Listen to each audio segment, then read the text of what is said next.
이 연초의 시장 분위기가 좋은 건 알겠지만 우리가 생각했던 것보다 더 강한 불장이 펼쳐지는 것 같습니다. 오늘도 텔레그램을 통해서 시장 이면에 숨겨진 얘기들 다뤄볼 거고요. 키워드 함께 보시죠. 네, 첫 번째 키워드 나도 합류입니다. 로봇 생태계에 합류를 하게 된 자율주행 기업이 있습니다. 기사와 함께 주가가 급등을 하고 있는데 자세히 체크를 해볼게요. 올해 강할 섹터를 전망하는 기사와 자료들이 연초다 보니까 쏟아지고 있습니다. 관련해서 역시나 짚어볼 거고요. 마지막으로 수주를 기반으로 올해 실적 퀀텀 점프가 기대가 되는 섹터도 준비를 했습니다. 첫 번째 투자 텔미 내용 함께 보시죠. 갑자기 12시를 기점으로 SOS랩의 주가가 급등을 하고 있는데 바로 이 기사 때문인 것 같습니다. 엔비디아의 차세대 로봇 생태계에 진입할 수도 있다라는 기사가 보도가 됐는데요. 구체적으로 말씀을 드리면 엔비디아의 휴머노이드 로봇 전용 플랫폼인 제슨 토르 생태계에 진입할 가능성이 매우 높아졌습니다. 이 단순히 가능성만 있는 게 아니라 이미 엔비디아의 자율주행 플랫폼인 오린과 SOS랩의 3D 라이다를 연동해서 실시간 인식 데모까지 성공적으로 마친 상태라고 합니다. 업계에서는 이 사실상 엔비디아의 공식 센서 파트너로 선정되는 것을 시간 문제로 보고 있고 이렇게 되면 글로벌 휴머노이드 로봇 시장에서 SOS랩의 가치가 달라지는 만큼 오늘 주가 급등으로 연결이 되고 있습니다. 그리고 여기에 더해서 기억하실런지 모르겠는데 지난 10월에 현대차 그룹과의 대형 계약 소식도 있었습니다. 현대차 그룹 로보틱스 랩에 200억 원 규모의 라이다 공급을 확정 지으면서 현대차의 차세대 로봇 플랫폼 생태계에도 본격적으로 진입을 했습니다. 즉 글로벌 로봇 시장의 양대 산맥이라고 할 수 있는 현대차와 엔비디아라는 이 확실한 레퍼런스를 모두 확보하게 된 셈입니다. 마지막으로는 작년 하반기에 430억 원 규모의 대규모 투자를 이제 유치했었는데 지금 이 자금으로 반도체 팹리스 사업을 본격화하고 있습니다. 라이다의 핵심 부품인 SPAD 칩을 직접 설계하고 내재화해서 가격 경쟁력을 높이고 기술 자립도까지 이루겠다는 계획입니다. 분봉 차트 같이 보도록 할게요. 네, 이 기사가 텔레그램 방에 12시 이후로 공유가 됐었는데 정확히 12시 30분에 장중 고점 19,200원을 터치하게 됩니다. 오늘 52주 신고가도 경신하게 됐고요. 이 구간의 주가가 23% 넘게 올랐다가 현재는 상승폭이 축소가 되면서 살짝 눌리면서 주가는 16% 만에 강세를 유지하고 있고요. 18,100원을 지나가고 있습니다. 네, 자율주행에 이어서 로봇이라는 밸류까지 더해질지 여러분들도 지켜보시길 바라겠습니다. 다음 내용 이어서 가볼게요. 네, 연초에 코스닥이 올해 주인공이 될 거라는 전망, 그리고 코스닥을 이끄는 바이오주의 해가 될 것이라는 전망이 그 어느 때보다 강합니다. 오늘은 제2의 알테오젠을 어떻게 찾는지 연세대 의대 출신 벤처 캐피털리스트인 IMM 인베스트먼트 문여정 전무의 인터뷰 내용을 같이 보도록 하겠습니다. 먼저 제2의 알테오젠을 찾으려면 바이오벤처를 4개의 부문으로 세분화해서 볼 줄을 알아야 합니다. 제가 자료로 만들어 봤는데 한번 같이 보도록 할게요. 첫 번째는 신약 플랫폼 기업입니다. 리가켄바이오, ABL 바이오, 오름 테라퓨틱 같은 곳이 여기에 해당하는데요. 세상에 없던 새로운 치료 물질을 만들거나 그 약을 잘 만들 수 있는 원천 기술을 가진 곳들입니다. 두 번째가 또 중요한데 약물 전달 시스템 DDS 기업입니다. 쉽게 말해서 약을 우리 몸에 어떻게 더 편하고 효과적으로 넣을 것이냐 이 기술을 가진 곳입니다. 주사를 경구용 혹은 패치로 바꾼다거나 매일 맞아야 하는 주사를 일주일에 한 번만 맞아도 되게 만드는 기술인 만큼 글로벌 빅파마들이 눈독을 들이는 분야입니다. 세 번째는 바이오 공장 CDMO 기업입니다. 공장이 없으면 또 의미가 없죠. 마지막 네 번째는 안티에이징입니다. 보톡스나 필러 같은 미용 의료기기부터 기능성 화장품까지 다 포함이 됩니다. 인터뷰에서 이걸 기반으로 지금 시장에서 살 바이오 종목을 탑3 종목으로 소개를 하고 있었는데 첫 번째 종목이 넥스트 바이오 메디컬이었습니다. 글로벌 1위 의료기기 회사인 메드트로닉과 내시경 지혈제 총판 계약을 맺었고 덕분에 전체 매출의 90% 이상이 해외에서 나오고 있습니다. 기술력뿐만 아니라 실제로 돈을 벌고 있다는 점이 핵심이었습니다. 두 번째는 오름 테라퓨틱입니다. 다른 경쟁사들에 비해 상대적으로 가격 여력이 있고 현재 개발 중인 신규 파이프라인 ORM1153의 임상 결과가 상당히 긍정적으로 기대된다라는 점이 추천 포인트였습니다. 마지막 세 번째는 올릭스입니다. 비만과 메시에서 일라이릴리와 기술 이전 계약이 진행이 됐고 이후 경쟁사의 유사 기전 중단으로 퍼스트 인 클래스, 그러니까 세계 최초 혁신 신약이 기대가 되고 있습니다. 다음은 또 다른 텔레방에 올라온 자료를 또 같이 보도록 할까 합니다. 2달 전이었더라고요. 일라이릴리 CEO 데이브 리스가 팟캐스트에 출연해서 한 발언이 재조명이 되고 있었습니다. 제가 유튜브에서 어떤 영상이었는지 찾아보니까 바로 이 영상이었습니다. 정확히 11월 11일에 팟캐스트에서 이제 올라온 것 같고요. 시간이 되시는 분들은 유튜브에서 찾아서 한번 같이 보도록 하시길 바라겠습니다. 결국에 일라이릴리 CEO가 얘기하고 있는 게 뭐냐? 이게 핵심인데요. 잘 정리가 되어 있습니다. 주사제만으로는 비만 치료 수요를 절대 따라갈 수 없으니 치료 대중화를 위해서는 경구제가 반드시 필요하다라고 얘기를 하고 있습니다. 초기에 감량할 때는 주사로, 유지할 때는 알약으로 넘어가는 구조가 장착이 될 것이며 비만 치료제는 장기적으로 수천만에서 수억 명이 쓰는 국민 약물이 될 것이다라고 전망을 하고 있었습니다. 여기에서 그럼 우리가 얻을 수 있는 인사이트는 뭐냐?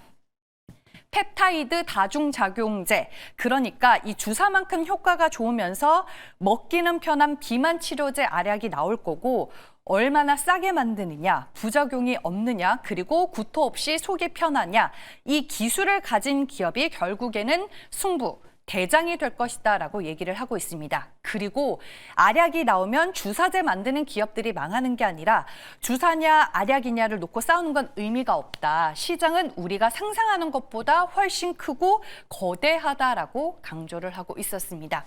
이 두 가지 인사이트를 통해서 우리가 얻을 수 있는 종목들은 뭐가 있을까요? 차트를 통해서 같이 보도록 하겠습니다. 네, 올해 유망 바이오 종목이다라고 볼 수 있겠고요. 넥스트 바이오 메디컬 오늘 10% 넘게 급등하고 있고 오름 테라퓨틱 그리고 올릭스 신고가 경신하는 흐름이 나와줬습니다. D&D 파마텍과 펩투론, G2제 바이오도 관련주로 분류가 된다라는 점 참고하시길 바라겠습니다. 마지막 내용 이어가 볼게요. 네, 방산으로 마무리를 해보겠습니다. 오늘 방산은 미국의 군사작전을 통한 베네수엘라 대통령의 압송과 더불어서 올해 추가 수주에 대한 기대감으로 동반 상승을 하는 것 같습니다. 일단 방위 산업이 커질 것이라는 점은 누구도 부인할 수 없는 사실이 됐고 향후 주가 상승의 트리거가 뭐가 될 거냐, 이게 문제인데 지금 미국의 외교적 태도 변화 그리고 유럽의 방산물자 수요가 늘어날 것으로 전망이 되면서 국내 방산 기업들의 추가 수주 기대감이 커지고 있습니다. 그리고 동유럽뿐만 아니라 중동까지 수출처가 확대될 것이다라는 기대 요인도 있습니다. 여기에 이제 지금 보시는 기사를 보면 지난해 K방산 주요 기업들의 합산 영업이익이 사상 처음으로 5조 원을 돌파한 데 이어 올해는 이 기록을 또 갈아치우면서 영업이익 6조 원 시대를 열 것으로 전망이 되고 있습니다. 즉 올해는 수주 잔고가 실제 매출과 이익으로 찍히는 시기에 진입을 했다라고 볼 수 있겠고요. 폴란드를 비롯해서 유럽과 중동으로 나가는 K2 전차, K9 자주포 그리고 천무와 같은 무기들이 쉴 새 없이 수출이 되고 있고 지금 중동 정세 불안으로 전 세계가 군비 확장에 나서면서 가성비와 납기 준수 능력을 갖춘 우리 기업들에게 러브콜이 쇄도하고 있습니다. 이 말은 미국과 유럽의 방산업체들이 급증한 수요를 소화해내지 못해서 납기가 지연되는 동안 한국이 대체 공급 나라로 부상을 한 겁니다. 그래서 K방산 기업들은 올해가 퀀텀 점프의 해가 될 것이다라는 전망도 전해드리겠습니다. 오랜만에 방산주 주가 흐름 같이 보도록 할게요. 네, 그동안 시장 안에서 많이 눌려 있었던 섹터 중에 하나죠. 이쪽 섹터도 움직여야 코스피가 5천까지 갈 수 있다. 이런 얘기 지난주부터 나오고 있습니다. 오늘 전체적으로 동반 상승하는 분위기 연출이 되고 있고요. 한국항공우주는 여기에 우주와 관련된 모멘텀까지 더해지고 있다는 점 기억해 두시길 바랍니다. 네, 이렇게 해서 투자텔미 이슈들 모두 전해드렸고요. 이제 MBN골드 최현덕 매니저 만나볼 시간입니다. 안녕하세요. 네, 안녕하십니까. 최현도 매니저입니다. 네, 오늘 시장에서 어떤 뉴스 중요하게 보셨을까요? 네, 오늘 시장 보시면은 삼성전자, 하이닉스가 시장을 좀 주도하는 가운데 이 에너지부터 원전까지 같이 급등하고 있거든요. 그래서 일단 내일 CES를 앞두고 있는 가운데 이 반도체 기업들이 약간 주춤한다면 제가 볼 때는 이제 결국 이 AI 쪽에서는 이 원전, 전력, 이런 전력 인프라 쪽이 올라갈 것 같은데요. 그쪽의 내용들을 잠깐 좀 말씀을 좀 드려보도록 하겠습니다. 일단 미국의 빅테크들을 보면은 원전을 통째로 산단 말이 있거든요. 원전에 대한 그 전력 인프라를 통째로 구매하거나 독점 계약하는 이야기인데 일단 일례로 좀 보시면 미국의 쓰리마일 섬의 원전 1호기를 재가동하기로 했죠. 이 재가동한 것을 마이크로소프트가 20년 동안 독점 구매하기로 했습니다.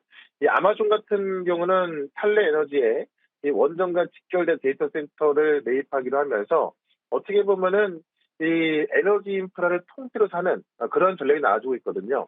그만큼 빅테크의 전략을 보게 되면은 이 AI 데이터 센터를 운영하는데 이 막대한 전력 소모가 들어가다 보니까는 이 데이터 센터뿐만이 아니라 이 전력 인프라부터 전력원까지 집중하고 있는 모습입니다.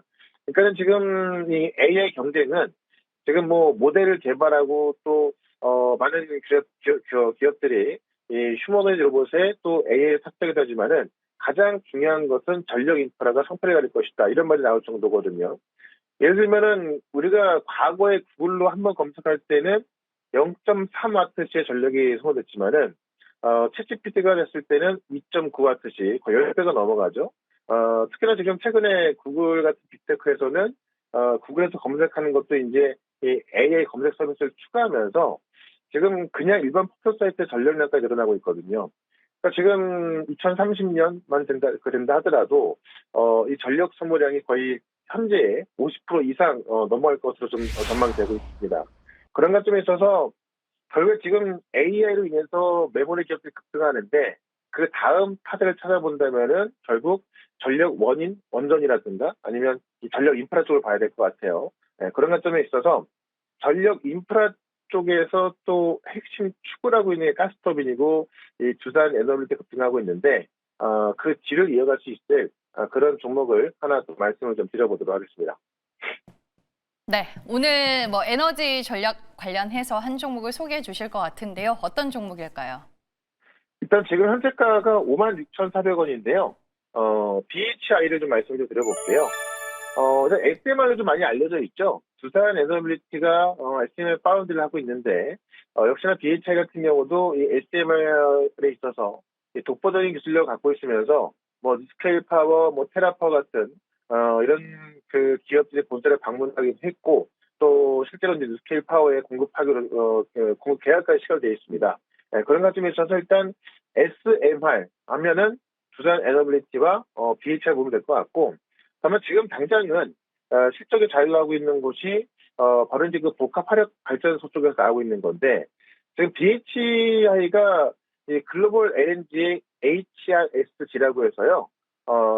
이 가스터빈에 들어가는 열 회수 증기 발생기인데 이 증기 발생기 시장 점유율 1등입니다. 그래서 지금 사실 그 많은 데이터 센터를 지으면서 원전이라든가 뭐 태양광, 풍력 같은 그런 에너지 확보하고 있지만은 역시나 태양광도 그렇고 원전도 그렇고 당장 에너지 확보가 어렵거든요.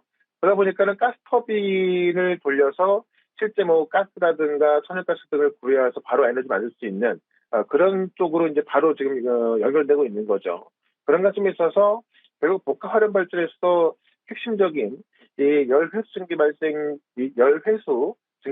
비중이 커지고 있고 지금 이 열회수 발전기의 비중이 지금 거의 70%를 차지하고 있는 BH가 수입할 수밖에 없겠다라는 겁니다. 그런 관점에 있어서 최근에 이제 이 많은 에너지 기업들이 가스 터빈으로 주목하고 있고요. 이 가스 터빈의 어떤 수주가 증가하고 있는 건데 같이 늘어날 수 있는 게 바로 열회수 증기 발생이기 때문에 BHI가 그 뒤를 이어갈 수 있겠다라고 좀 말씀드리면서 일단 BHI는 목표가는 7만 원까지 말씀을 드리고 손절가는 5만 원으로 대응을 해보도록 하겠습니다. 네, 오늘 신고가 흐름인데 추가적인 상승 기대해 보시길 바라겠습니다. 그리고 제가 투자텔에서 소개해드렸던 SOS랩 최현동 매니저는 지난 12월 4일에 또 소개를 해주셨습니다. 마지막으로 리뷰 부탁드릴게요. 그러니까 SOS랩이 현대차 공급망으로 말씀을 드렸는데 오늘 같은 경우는 이제 엔비디아 생태계 진입 가능성이 나오고 있죠. 사실 다 나와 있던 이야기인데 이제 내일 엔비디아의 CEO죠. 젠슨하게 연설이 있다 보니까는 이 SOS랩이 그 엔비디아 생태계 진입해 있었는데 어떤 공식 파트너로 지정되지 않겠냐 이런 어떤 기대감 때문에 올라가고 있습니다.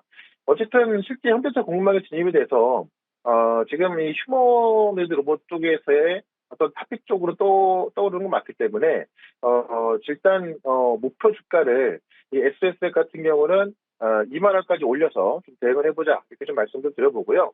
어쨌든 아마 오늘 같은 경우 SSL도 급등하고 있습니다만은 많은 로봇 종목들이 좀 빠지고 있죠. 결국에는 내일부터 시작할 CS에 있어서 세론성 매물이 나올 수밖에 없습니다. 예, 그런 관점에서 우리가 지금부터 로봇보다는 반도체 봐야 될 것 같고 제가 말씀드렸던 삼성전자 같은 경우도 지금 시티에서 5% 주가 20만 원 나오고 있거든요. 그래서 삼성전자 같은 경우는 실적 가이던스가 8일날 나오는데 그때까지 올라갈 수 있다라고 말씀드리면서 여전히 볼가침을 한번 설명을 좀 드려보면서요. 올해 장 끝나고 있을 무료방송에서는 이 삼성전자하고 하이닉스, 그다음에 또 바이오, 그다음에 이 에너지까지 같이 한번 말씀 좀 드려볼 거니까는 4시 시작하는 무료방송 유튜브에서 최현덕 검색하시고 4시부터 실시간 방송 들어오시면 되고요. 저는 또 내일 이 시간에 다시 뵙도록 하겠습니다. 고맙습니다.